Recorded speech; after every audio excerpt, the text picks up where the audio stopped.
How's it going, Silver shareholders?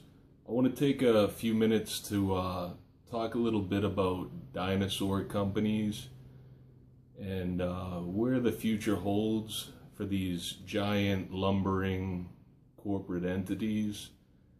And I see two distinct types of these giant companies. I see those that are probably on their way to extinction. But I also see some that are probably going to go on to be monopolies, or are at this point basically monopolies, and will probably continue to grow and lumber on. So when I talk about dinosaur companies, I'm talking these huge companies that don't seem to be very attentive to people or people's needs or customer service or any kind of innovation. And when they do make changes, a lot of times they're trying to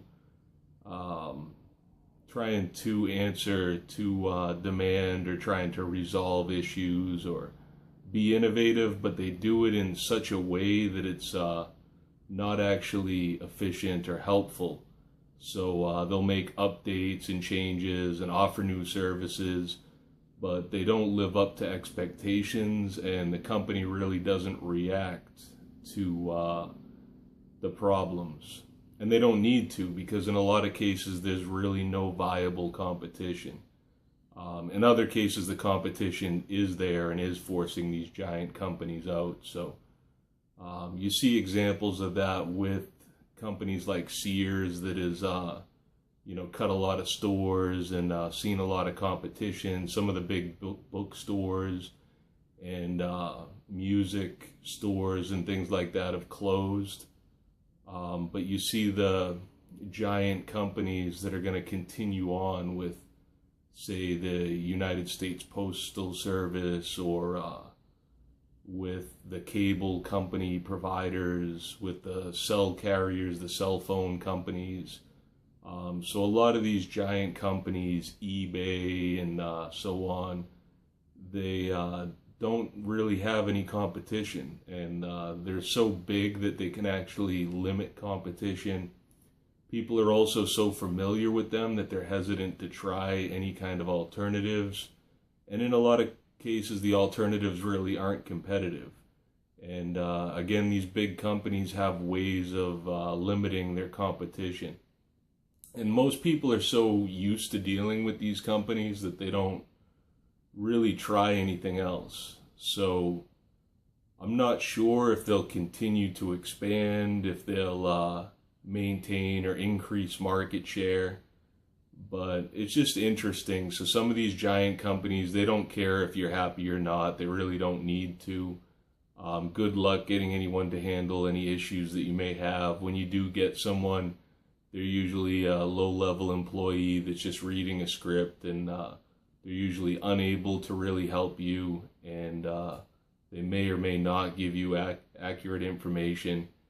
And if they don't, it really doesn't affect the company at all. So just interesting anyways. So a lot of these companies are so big that they don't react to things in a way that you would expect or hope for as a customer. Other companies, they've been squeezed out. Like I said, some of these big companies have gone under and have fallen to the new markets. But I think it's interesting, and just kind of wanted to see what everyone else has to say about this, and what your thoughts are on these lumbering dinosaurs, behemoth companies.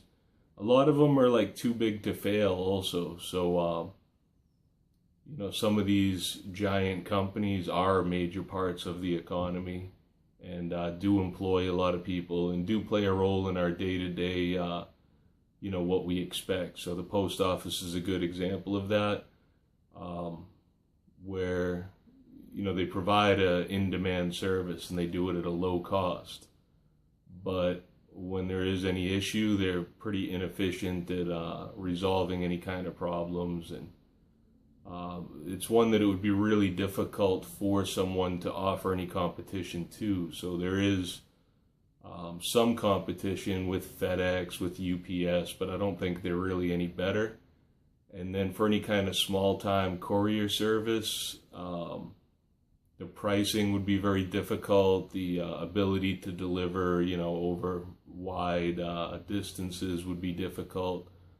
So it's pretty hard to compete with. I actually saw a program about DHL, and DHL was the first to compete with the Postal Service, and that was a pretty interesting program. And DHL was actually the first one to open the door to competing with the Postal Service. So they were before FedEx, before UPS, and it's just pretty interesting. But some of these companies are so big that they're difficult to compete with. And other times, like in the case of eBay, I know there's been people that have put forth different ideas and different alternatives. And some of it is the resistance of the customers or the market, the clients basically, to try anything new. So there's buyers on eBay. If you start your own competition, there's going to be very limited people that are going to be willing to try something new. So it's very difficult to branch out and bring clients or bring in interest. And I've seen a lot of advertisement, which of course cost a lot of money, for some of these penny auction sites. I've never used them, but it seems a little confusing, and I don't think any of those have been very successful.